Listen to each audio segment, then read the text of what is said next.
All right, and they are rolling. They're moving a little quicker than the previous teams. They figured out that line following system pretty well.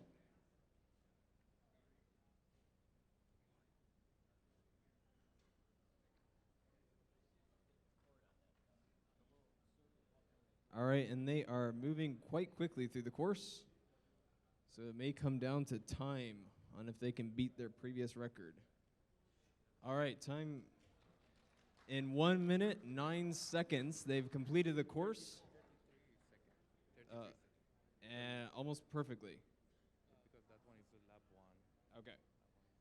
So they did it in 33 seconds? Lap one, just wait for the Got it, I see. Okay, so they did it in 33 seconds. I'm sorry, I read that wrong.